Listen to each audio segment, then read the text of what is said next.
નમસ્કાર. ચાલો આજે ભૂગોળનો એક ખૂબ જ રસપ્રદ વિષય સમજીએ. પૃથ્વી પર માનવ વસ્તીનું વિતરણ. એટલે કે લોકો ક્યાં રહે છે, ક્યાં નથી રહેતા અને એવું શા માટે છે. આને સમજવું ખરેખર ખૂબ જ જરૂરી છે, કારણ કે એનાથી આપણને પૃથ્વી પર માનવ જીવનને સમજવામાં મદદ મળે છે.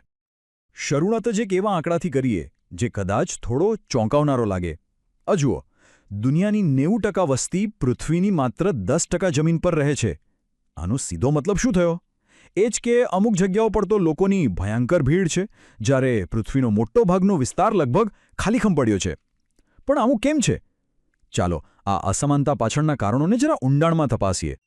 તો આ જે અસમાનતા છે એને વૈજ્ઞાનિક રીતે સમજવા અને માપવા માટે ભૂગોળમાં એક ખાસ માપદંડનો ઉપયોગ થાય છે. અને સાચું કહું ને તો આ આખા વિષયનો પાયો જે છે, આ માપદંડને કહેવાય છે વસ્તી ગીચતા. એકદમ સરળ ભાષામાં કહીએ તો દર 1 ચોરસ કિલોમીટરના વિસ્તારમાં સરેરાશ કેટલા લોકો રહે છે એનો આંકડો. જ્યાં આ આંકડો ઊંચો એ વિસ્તાર ગીચ વસ્તીવાળો ગણાય અને જ્યાં આ આંકડો નીચો એ વિસ્તાર છૂટીછવાઈ વસ્તીવાળો. બસ આ એક જ માપદંડથી આપણને કોઈપણ પ્રદેશની સ્થિતિનો સ્પષ્ટ ખ્યાલ આવી જાય છે. હવે આ વસ્તી ગીચતાની અસમાનતાને લીધે જ દુનિયામાં મુખ્યત્વે 4 મોટા વસ્તી સમૂહો બન્યા છે. આ એવા વિસ્તારો છે જ્યાં પૃથ્વીની મોટાભાગની વસ્તી એકઠી થયેલી છે. ચાલો જોઈએ કે આ મુખ્ય કેન્દ્રો કયા કયા છે. તો અહીં તમે એ 4 મુખ્ય વિસ્તારો જોઈ શકો છો. પહેલું છે દક્ષિણ એશિયા, જેમાં આપણો દેશ ભારત, પાકિસ્તાન, બાંગ્લાદેશ જેવા દેશો આવે છે. બીજું છે પૂર્વ એશિયા, જેમાં ચીન અને જાપાન જેવા મોટા દેશો છે. પછી આવે છે ઉત્તર અમેરિકાનો પૂર્વ મધ્ય ભાગ અને છેલ્લે ચોથું પશ્ચિમ યુરોપના ઔદ્યોગિક દેશો. આ 4 વિસ્તારો જ પૃથ્વી પર માનવ વસ્તીના મુખ્ય કેન્દ્રો છે.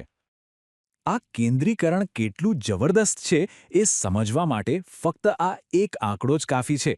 દુનિયામાં દર 5 વ્યક્તિમાંથી 1 વ્યક્તિ તો એકલા ચીનમાં જ રહે છે. વિચાર કરો, આ એક જ હકીકત પૂર્વ એશિયાના વસ્તી સમૂહનું કદ અને એનું મહત્ત્વ બતાવવા માટે પૂરતી છે. પણ હા, આ વસ્તી કેન્દ્રોમાં પણ એક મોટો તફાવત છે અને જોડાયેલો છે આર્થિક વિકાસ સાથે. એક બાજુ છે પશ્ચિમ યુરોપ અને ઉત્તર અમેરિકા જેવા વિકસિત પ્રદેશો, જે ઔદ્યોગિક અને ટેકનોલોજીની દ્રષ્ટિએ ખૂબ આગળ છે. ત્યાં વસ્તીનું કેન્દ્રીકરણ મોટાભાગે શહેરોમાં થયું છે. જ્યારે બીજી બાજુ દક્ષિણ અને પૂર્વ એશિયાના વિકાસશીલ પ્રદેશોમાં વસ્તીનું કેન્દ્રીકરણ હજુ પણ મોટાભાગે ખેતી અને ગામડાઓમાં જોવા મળે છે. સારું, તો ચાલો હવે આ વસ્તી ગીચતાના આધારે દુનિયાના વિસ્તારોને થોડા ઊંડાણમાં જઈને સમજીએ. સૌથી પહેલાં એવા પ્રદેશોથી શરૂઆત કરીએ જ્યાં સૌથી વધુ ભીડ છે. જુઓ, વધુ ગીચતાવાળા પ્રદેશો એટલે એવા જ્યાં દર ચોરસ કિલોમીટરે 100 કરતાં પણ વધુ લોકો રહે છે. અને તમે ધ્યાનથી જોશો તો ખ્યાલ આવશે કે આમાંના મોટા ભાગના વિસ્તારો નદીઓના ફળદ્રુપ મેદાનો છે. જેમ કે ચીનની યાંગત્સે નદી, ઇજિપ્તની નાઇલ નદી, ભારતમાં પણ સતલુજ ગંગાના મેદાનો અને દક્ષિણના ડેલ્ટા પ્રદેશો આમાં જ આવે. કારણ એકદમ સ્પષ્ટ છે, ખેતી માટે ઉત્તમ જમીન અને પાણીની સરળતા. હવે વાત કરીએ મધ્યમ ગીચતાવાળા પ્રદેશોની, જ્યાં ગીચતા 50થી 100ની વચ્ચે હોય છે. આ વિસ્તારોમાં ઘણીવાર ખેતી તો થાય જ છે, પણ સાથે સાથે ઔદ્યોગિક વિકાસ પણ જોવા મળે છે. જેમ કે પાકિસ્તાનની સિંધુ ખીણ કે ભારતમાં દક્ષિણનો ઉચ્ચ પ્રદેશ અને માળવાનો ઉચ્ચ પ્રદેશ. અહીં જીવન માટેની પરિસ્થિતિઓ સારી તો છે, પણ સૌથી વધુ ગીચતાવાળા પ્રદેશો જેટલી આદર્શ નથી. ચાલો હવે સિક્કાની બીજી બાજુ જોઈએ અને એવા વિસ્તારોની વાત કરીએ જ્યાં વસ્તી ખૂબ ઓછી એટલે કે એકદમ છૂટીછવાઈ જોવા મળે છે.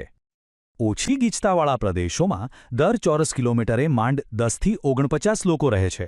અહીં વસ્તી ઓછી હોવા પાછળનું કારણ છે ભૌગોલિક પડકારો, જેમ કે પશ્ચિમ ચીન અને સ્વીડનના ઠંડા મેદાનો અથવા તો આફ્રિકાના સૂકા વિસ્તારો.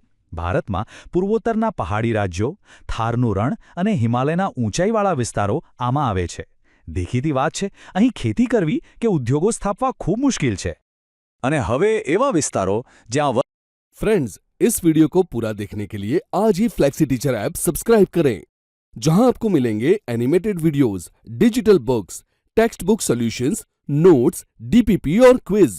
और हाँ, flexi teacher app mobile, TV और कंप्यूटर पर अवेलेबल है. और अगर आपके पास इंटरनेट नहीं है तो तुरंत ऑफलाइन सेट टॉप बॉक्स के लिए संपर्क करें. Flexi teacher, the one you needed.